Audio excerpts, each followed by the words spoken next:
Hello everyone, welcome to RR blouse design. आज की video में हम जानेंगे कि जब फुल बस्ट और अपर बस्ट में ज्यादा गैप होता है तो उसे किस तरह से हम मैनेज करें ताकि हमारे ब्लाउज की फिटिंग एकदम प्रॉपर आए। आजकल ये प्रॉब्लम बहुत ज्यादा लोगों को आ रही है कि हमारा फुल बस्ट कम है और अपर बस्ट ज्यादा है, जिसकी वजह से जो हमारे ब्लाउज की साइड फिटिंग वाली लाइन है वो एकदम प्रॉपर नहीं आ पाती है। इंस्टाग्राम पे भी मुझे एक मेजरमेंट डीएम आया था। उनके जो चेस्ट का साइज है वो 36 है और जो उनका फुल बस्ट है वो 40 है। तो जब भी वो ब्लाउज में फिटिंग डालते हैं तो उनकी फिटिंग वाली लाइन एकदम परफेक्ट नहीं आती है। अगर वो 40 के अकॉर्डिंग ब्लाउज में फिटिंग डाल रहे हैं तो फिर साइड में बलून आने लगता है, और अगर वो 36 साइज के अकॉर्डिंग फिटिंग डालते हैं तो ब्लाउज टाइट हो जाता है। तो अगर आपके भी फुल बस्ट और अपर बस्ट में ज्यादा गैप आ रहा है तो ब्लाउज की साइड फिटिंग आपको किस तरह से करनी है। साइड फिटिंग से पहले आपको ये देखना है कि आप कटिंग किस तरह से करें ताकि ये जो साइड फिटिंग वाली लाइन है ना वो एकदम सीधी आए। अगर ये सीधी नहीं आती है, थोड़ी सी भी कम ज्यादा रहती है ना, तो फिर यहाँ पे बलून आता है या ब्लाउज टाइट हो जाता है। तो उनका जो अपर बस्ट और वेस्ट है वो तो कम है और ज्यादा क्या है, सिर्फ फुल बस्ट। तो ऐसी सिचुएशन में आपको क्या करना है, सबसे पहले ब्लाउज की कटिंग परफेक्ट तरीके से करनी है, उसके बाद हम फिटिंग डालना देखेंगे। तो आप कटिंग एक बार समझ लीजिए। अगर कटिंग में आपने जो अपर बस्ट है उसको मैनेज कर लिया ना, तो अपर बस्ट से लेके फुल बस्ट तक की जो लाइन है ना वो एकदम सीधी आएगी। वेस्ट थोड़ी सी पतली होती है, कभी कभी किसी की ज्यादा हो जाती है और किसी की एकदम परफेक्ट रहती है, तो जो फिटिंग वाली लाइन है ना वो सीधी चली जाती है। लेकिन अगर आपकी वेस्ट भी कम है तो वो चीज भी आज आपको क्लियर हो जाएगी। चलिए वीडियो को स्टार्ट करते हैं। सबसे पहले बैक पार्ट को कट करना देखेंगे, उसके बाद फ्रंट पार्ट की कटिंग करेंगे। बैक पार्ट में हम निशान लगाएंगे लेंथ के लिए। तो जितनी भी आपकी लंबाई रहेगी ना उसमें 1 इंच प्लस करके आपको निशान लगाना है। मेरी लेंथ है 14 इंच, 1 इंच प्लस करके मैं निशान लगाऊंगी 15 इंच पे।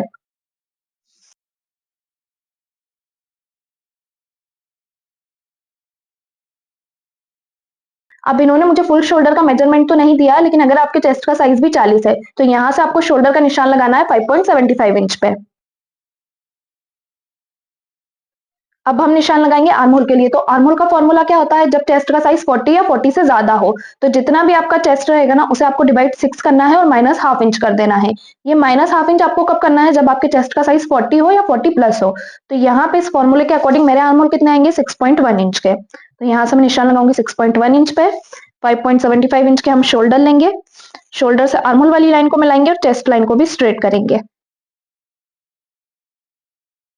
जब फुल बस्ट और अपर बस्ट में ज्यादा गैप होता है ना तो सिर्फ बैक पार्ट की नहीं, जो हमारा फ्रंट पार्ट है और स्लीव, उन दोनों की कटिंग भी एकदम परफेक्ट तरीके से होनी चाहिए, तभी जो फिटिंग वाली लाइन है ना वो एकदम बराबर आएगी। अब हम निशान लगा लेंगे चेस्ट के लिए। तो मेरे चेस्ट का साइज है 40, डिवाइड 4 करके मैं निशान लगाऊंगी यहाँ पे 10 इंच पे। 1.5 इंच का सिलाई मार्जिन रखेंगे। वेस्ट है मेरी 36 इंच की, तो डिवाइड 4 करके मैं निशान लगाऊंगी यहाँ पे 9 इंच पे। और वेस्ट में आपको मार्जिन लेना है यहाँ पे 2.5 इंच का। चेस्ट लाइन से वेस्ट लाइन को मिलाएंगे।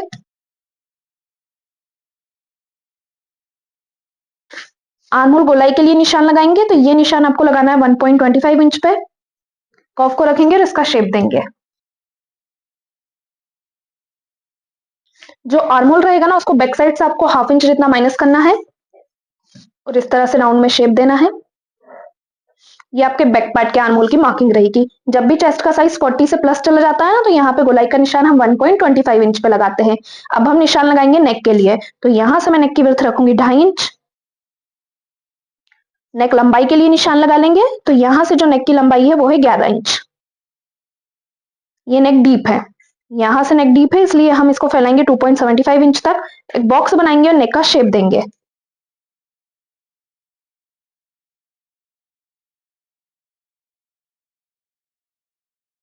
नेक का शेप देने के बाद अब हम निशान लगा लेंगे डॉट पॉइंट के लिए बैक पार्ट में। तो यहां से निशान लगाना है आपको 4 इंच पे और यहां से भी। लंबाई के लिए निशान लगाएंगे 4 इंच पे और दोनों तरफ से इसको कवर करेंगे half half inch. Dot point की मार्किंग हमारी हो चुकी है। अब यहाँ पे हम निशान लगाएंगे हमारे अपर बस्ट के लिए। ये जो मैंने निशान लगाया है वो फुल बस्ट का लगाया है। फुल बस्ट मेरा कितना है 40 और अपर बस्ट है मेरा 36 इंच। तो 36 के लिए मैं निशान लगाऊंगी यहाँ पे 9 इंच पे। ये देखिए, अब जब हम ब्लाउज में फिटिंग डालेंगे ना तो जो हमारी फुल बस्ट और अपर बस्ट वाली लाइन है ना वो पूरी इस तरह क्रॉस में जाएगी। तो इतने पार्ट में आपको बलून मिलता है। अगर हम इस तरह से क्रॉस सिलाई लगाते हैं ना तो यहाँ पे जो हमारा बस्ट रहता है वो ज्यादा हो जाता है, यहाँ पे पूरा 40 जाता है, फिर यहाँ से जो हमारी वेस्ट रहती है वो कम हो जाती है। तो जो हमारी फिटिंग है ना वो सीधी आने की बजाय इस तरह क्रॉस में आने लगती है, ऊपर से क्रॉस में, फिर बीच में इस तरह से और नीचे की तरफ फिर क्रॉस में। तो इसकी वजह से ना पूरा ब्लाउज बिगड़ जाता है, जो हमारी फिटिंग रहती है वो प्रॉपर नहीं आती है, दिखने में इतना ज्यादा सल आता है ना कि वो बिल्कुल भी अच्छा नहीं लगता है। और अगर हम इस लाइन को इस तरह क्रॉस में नहीं लेते हैं, बिल्कुल स्ट्रेट हम सिलाई लगाते हैं, तो यहाँ पे हमारा लूज होता है, बलून आने लगते हैं। और अगर आपका ये वाला पार्ट लूज है ना, अपर बस्ट के साइड वाला, तो यहाँ से आपका शोल्डर भी लूज हो जाएगा और फिर शोल्डर आपके उतरने लगेंगे। और डीप नेक में तो ये प्रॉब्लम बहुत ज्यादा बढ़ जाती है। अगर आप डीप नेक ब्लाउज बना रहे हो और फिटिंग एकदम प्रॉपर नहीं डाल रहे हो ना, तो शोल्डर कंधे पे जाने के बाद पूरा लूज होगा, इसकी जो फिटिंग है वो परफेक्ट नहीं आएगी। तो फिर आप बोलते हो कि शोल्डर हमारे गिरने लगते हैं, वो आपके फुल बस्ट और अपर बस्ट की वजह से ही गिरते हैं। तो इसके लिए आपको क्या करना है, फ्रंट में आर्मोल की तरफ हम एक डॉट पॉइंट लेते हैं, तो उसमें हमारा थोड़ा बहुत कवर हो जाता है। जब यहाँ पे हम स्टिच लगाते हैं ना, तो ये वाला पार्ट दब जाता है, जिसकी वजह से हमारा अपर बस्ट थोड़ा बहुत मैनेज हो जाता है। तो यहाँ की जो हमारी लाइन रहती है ना, वो सिर्फ हल्की सी क्रॉस में जाती है, इतनी। और अगर आपका अपर बस्ट फुल बस्ट कम है, तो वो आपको थोड़ा सा भी क्रॉस में नहीं मिलेगा। लेकिन अगर आपका फुल बस्ट अपर बस्ट थोड़ा ज्यादा है, तो फिर आपको फ्रंट का जो डॉट पॉइंट रहेगा ना, वो सिलाई में ज्यादा कवर करना है, जिसकी वजह से आपका अपर बस्ट उसमें कवर हो जाएगा। तो वो जब हम फ्रंट पार्ट की कटिंग करेंगे ना, तब मैं आपको क्लियर समझा दूंगी।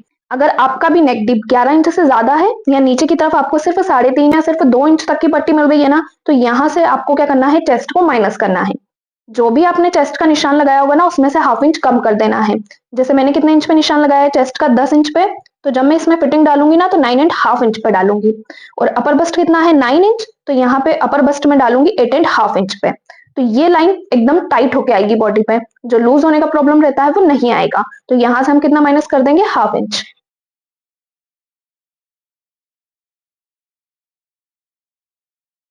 अब फुल बस्ट और अपर बस्ट में से हमने हाफ इंच माइनस किया, वेस्ट की फिटिंग आपको फिक्स 9 इंच पे ही डालनी है। तो इस वजह से जो वेस्ट की लाइन है ना, वो भी एकदम सीधी हो जाएगी, क्योंकि यहाँ से हम हाफ हाफ इंच माइनस कर देंगे, वेस्ट हमारी सेम रहेगी।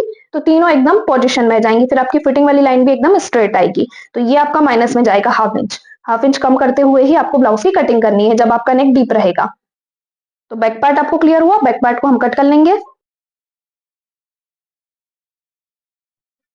शोल्डर बॉडी पे जाने के बाद एकदम फिट बैठे रहे, इसके लिए आपको 0.25 इंच डाउन करते हुए शोल्डर को कट करना है।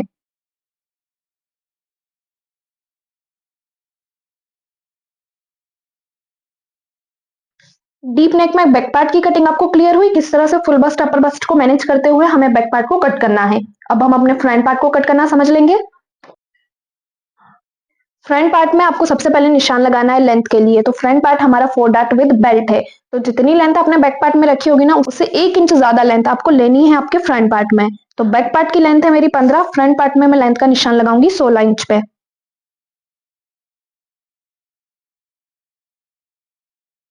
फ्रंट हमारा ओपन है, तो फ्रंट में हम हुकाई पट्टी के लिए मार्जिन लेते हैं, लेकिन अभी इनके चेस्ट का साइज हैवी है, और इनका जो शोल्डर है ना, वो बॉडी पे जाने के बाद लूज होता है। तो आपको क्या करना है, जो आप फ्रंट में हुकाई पट्टी के लिए मार्जिन लेते हो ना, वो आपको निकालना है अब बैक साइड से। फ्रंट साइड से आपको मार्जिन नहीं लेना है, अगर आपका नेक भी बॉडी पे जाने के बाद लूज होता है। डायरेक्ट शोल्डर के लिए निशान लगा लेंगे 5.75 इंच पे। आर्मोल का निशान लगाएंगे 6.1 इंच पे। शोल्डर से आर्मोल वाली लाइन को मिलाएंगे और चेस्ट लाइन को भी स्ट्रेट करेंगे।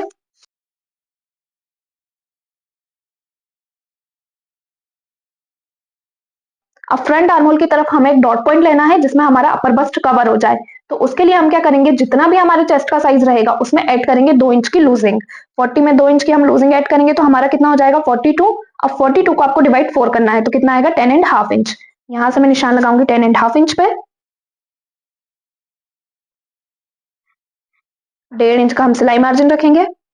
फ्रंट गोलाई के लिए निशान लगाना है 1 इंच पे। शोल्डर से आर्मोल वाली लाइन का सेंटर निकालते हुए इसकी गोलाई देंगे।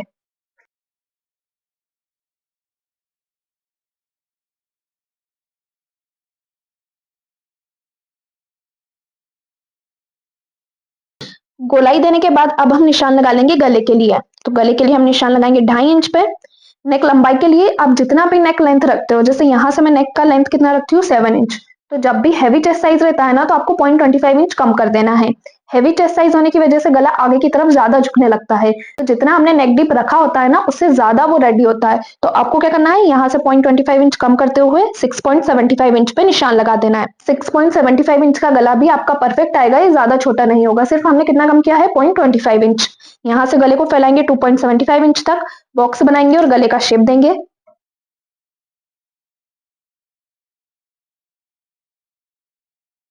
अब आपको क्या करना है, डॉट पॉइंट के लिए मार्किंग करनी है, तो उसके लिए शोल्डर का सेंटर निकालना है और शोल्डर टू एपेक्स के लिए निशान लगाना है। तो शोल्डर टू एपेक्स है मेरा 9.5 इंच, मैं फिक्स यहाँ से 9.5 इंच पे निशान लगाऊंगी।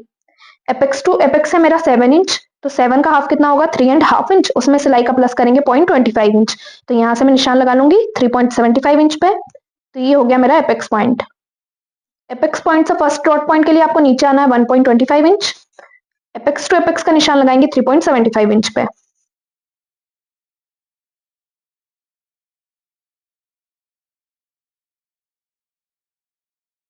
फर्स्ट वाला डॉट पॉइंट दोनों तरफ से सिलाई में आपको कवर करना है 1-1 इंच, 1-1 इंच से ज्यादा भी आप ले सकते हैं।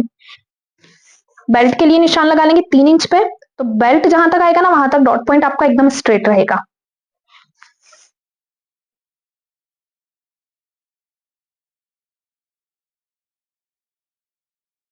जहां तक मेरा बेल्ट आया वहां तक डॉट पॉइंट एकदम स्ट्रेट हो गया। अब इसको माइनस करेंगे तो टोटल हम यहाँ पे देख लेंगे, ये मेरा 2 इंच आ रहा है। यहाँ से मैं 2 इंच को माइनस करते हुए वेस्ट के लिए निशान लगाऊंगी 9 इंच पे, और 1.5 इंच का वेस्ट में हमारा सिलाई मार्जिन रहेगा। चेस्ट लाइन से वेस्ट लाइन को मिला लेंगे। बाकी डॉट पॉइंट की भी मार्किंग कर लेंगे। तो सेकंड डॉट पॉइंट के लिए सेंटर से आपको बाहर आना है 1.25 इंच। थर्ड डॉट पॉइंट के लिए भी निशान लगाना है आपको 1.25 इंच पे। जो सेकंड वाला डॉट पॉइंट रहेगा ना उसे सेंटर से इस तरह से हम स्ट्रेट करेंगे। थर्ड वाले डॉट पॉइंट के लिए फिटिंग वाली लाइन का आपको एक सेंटर निकालना है और सेंटर से नीचे आना है 1.5 इंच। 1.5 इंच नीचे आते हुए इसको भी हम मिला देंगे एपेक्स पॉइंट से। और इन दोनों डॉट पॉइंट को आपको सिलाई में कवर करना है 0.25 इंच।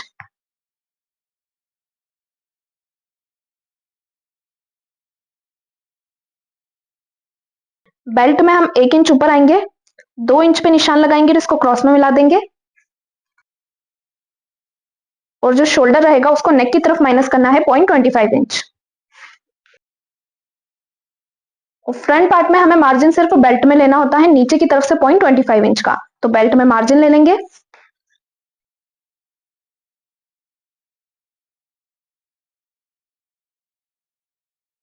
तो देखिए यहाँ से जो हमारे फ्रंट की मार्किंग है ना वो कंप्लीट हो चुकी है, सिर्फ हमारा फोर्थ वाला डॉट पॉइंट बच रहा है।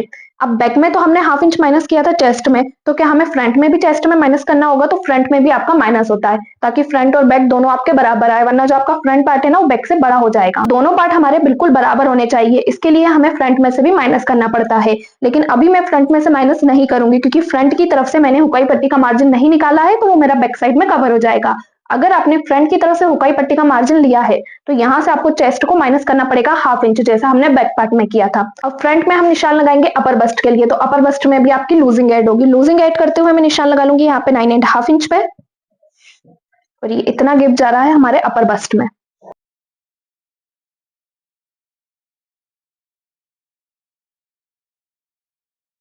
अपर बस्ट हमने यहाँ से माइनस कर दिया। अब इसको हम हमारे फोर्थ डॉट पॉइंट में कवर करेंगे। तो फोर्थ डॉट पॉइंट के लिए आपको सेंटर से इंच टेप को रखना है और यहाँ से हम निशान लगाएंगे 1.5 इंच पे।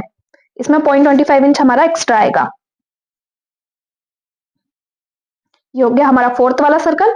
अब इसको यहाँ से आपको कैसे मिलाना है? तो ये जो आपकी चेस्ट लाइन है ना यहाँ से इंच टेप को रखना है, और ये वाली जो आपकी मार्किंग है वो आपके साइज के अकॉर्डिंग होती है। अगर चेस्ट का साइज 38 है तो फिर आपको निशान लगाना है 1.75 इंच पे, और अगर 38 से कम है तो फिर आपका निशान 1.5 इंच पे लगता है। अब अभी तो हमारे चेस्ट का साइज 40 है, तो हमें निशान कितने इंच पे लगाना होगा? 1.75 इंच पे। तो यहाँ से मैं निशान लगाऊंगी 1.75 इंच पे। इसको अपने एपेक्स पॉइंट से मिलाएंगे। अब इसको हम सिलाई में कितना कवर करेंगे? तो ये भी आपके साइज के अकॉर्डिंग रहता है। चेस्ट का साइज 38 से कम है तो सिलाई में कवर करना है 1 इंच, और अगर 38 से ज्यादा है तो फिर ये आपका सिलाई में कवर होगा 1.25 इंच। इसको भी क्रॉस में मिलाएंगे और इस लाइन को बाहर तक जाने देना है। अब जब आप इस डॉट पॉइंट को स्टिच करोगे तो जो आपका अपर बस्ट है वो यहाँ पे ऑटोमेटिक कम हो जाएगा। जितना भी आपका अपर बस्ट रहता है ना, आप इंची टेप से नाप के देखना ये वाला डॉट पॉइंट स्टिच करने के बाद कि आपका 9 इंच कहाँ पे आ रहा है, क्योंकि आपका अपर बस्ट 9 इंच पे है। जहां भी 9 इंच आ रहा होगा ना वहां से इस तरह हल्का सा आपको क्रॉस में लेते हुए फिटिंग को डाल लेना है। तो यहाँ पे जो आपको बलून आने की प्रॉब्लम आती है ना वो नहीं आएगी। इन दोनों डॉट की लाइनों को आपको नाप के भी देखना है। फर्स्ट डॉट की लाइन मेरी रेडी हो रही है 4 इंच पे, दूसरी जहां भी 4 इंच पे रेडी हो रही होगी ना वहां पे हम निशान लगाएंगे, आर्म होल को हाफ इंच माइनस करेंगे, और इन दोनों को मिलाते हुए यहाँ पे हम बनाएंगे एक नया आर्म होल। एक बार थर्ड वाले डॉट की लाइनों को भी आपको चेक करके देख लेना है, कभी कभी ये भी हमारी बराबर नहीं आती है। फर्स्ट मेरी रेडी हो रही है 7.25 इंच पे, 7.3 इंच पे। दूसरी जहां भी 7.3 इंच पे रेडी हो रही होगी ना, उतना कपड़ा आपको निकाल देना है इस तरह क्रॉस में। तो अब फ्रंट हमारा यहाँ पे कंप्लीट हो चुका है। हुकाई पट्टी को आप बैक से निकालते हुए और आर्महोल की मार्किंग इस तरह से करते हुए, जो आपका फोर्थ डॉट पॉइंट है, अपर बस्ट और फुल बस्ट को आराम से स्टिचिंग में कवर कर सकते हो। अब फ्रंट को भी हम कट कर लेंगे।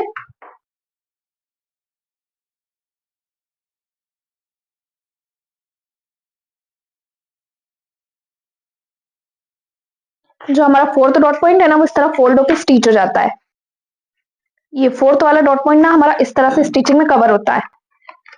यहाँ पे ये फोल्ड हो गया, आर्महोल की गोलाई हमारी थोड़ी सी कम हुई, तो जो हमारा अपर बस्ट है ना वो एकदम परफेक्ट आएगा। अब जब भी हम ब्लाउज में फिटिंग डालते हैं ना, तो ये जो हमारी हुक की पट्टी रहती है, यहाँ से नापते हुए हम अपर बस्ट में फिटिंग डालते हैं। तो जब भी आप फिटिंग डालो, तो यहीं से तो आपको फुल बस्ट नापना है और यहीं से आपको अपर बस्ट नापना है। जहां भी आपका 10 इंच आ रहा होगा वहां पे निशान लगाना है, और 9 इंच आ रहा होगा वहां पे निशान लगाना है। तो आपका हल्का सा क्रॉस में आएगा, क्योंकि ये वाला डॉट पॉइंट आपने सिलाई में ज्यादा कवर किया है। तो इस तरह से आपको फ्रंट पार्ट की कटिंग करनी होती है। अगर आप इस प्रकार से फ्रंट पार्ट और बैक पार्ट की कटिंग करोगे, तो ना तो आपको कंधे गिरने की प्रॉब्लम आएगी, और जो आपके अपर बस्ट फुल बस्ट में लूज होने का प्रॉब्लम आ रहा है, चेस्ट लाइन एकदम फिक्स नहीं आ रही है, वो प्रॉब्लम भी आपकी सॉल्व हो जाएगी। और अगर आपकी कमर में प्रॉब्लम आती है, जैसे कमर आपकी ज्यादा पतली है और फिटिंग डालते टाइम सिलाई नीचे की तरफ से एकदम क्रॉस में आ रही है, तो फिर जो आपका ये बैक का डॉट पॉइंट रहता है ना, इसको सिलाई में जो हमने हाफ इंच कवर किया है, तो हाफ इंच ना करते हुए इसको आपको सिलाई में थोड़ा सा ज्यादा कवर कर लेना है। 0.75 जितना आप इस डॉट पॉइंट को सिलाई में लीजिए, ताकि आपकी जो वेस्ट है उसकी जो फिटिंग है वो भी एकदम स्ट्रेट आ सके। ताकि क्या होगा, जब हम इसे सिलाई में ज्यादा कवर करेंगे ना, तो ये हमारी वेस्ट को कवर कर लेगा। जैसे ये मेरा ब्लाउज है, यहाँ पे मान लेते हैं कि इनकी वेस्ट वाली लाइन एकदम क्रॉस में जा रही है इस तरह से। उसके बाद भी जो ब्लाउज है ना, वो वेस्ट पे से ढीला है। अगर हम यहाँ से और इसको टाइट करेंगे ना, तो जो हमारी फिटिंग वाली लाइन है वो और ज्यादा क्रॉस में चली जाएगी। तो ब्लाउज को वेस्ट की तरफ से यहाँ से टाइट ना करते हुए, ये जो हमारे बैक साइड में 2 डॉट पॉइंट रहते हैं ना, इसको आपको सिलाई में थोड़ा सा ज्यादा कवर कर लेना है। जैसे अभी हमने हाफ इंच कवर किया है, यहाँ से आपको इसको 0.75 इंच कवर करते हुए लेके आना है। तो जो वेस्ट आपकी लूज है ना, वो टाइट हो जाएगी, क्योंकि इसको हमने यहाँ से ज्यादा स्टिच कर लिया है। फिर जो आपकी वेस्ट वाली लाइन है ना, वो क्रॉस में नहीं आएगी। तो इस तरह से आपको ब्लाउज में फिटिंग डालनी होती है। तो अगर वीडियो में समझाने का तरीका पसंद आया, तो वीडियो को लाइक, शेयर और चैनल को सब्सक्राइब जरूर करें।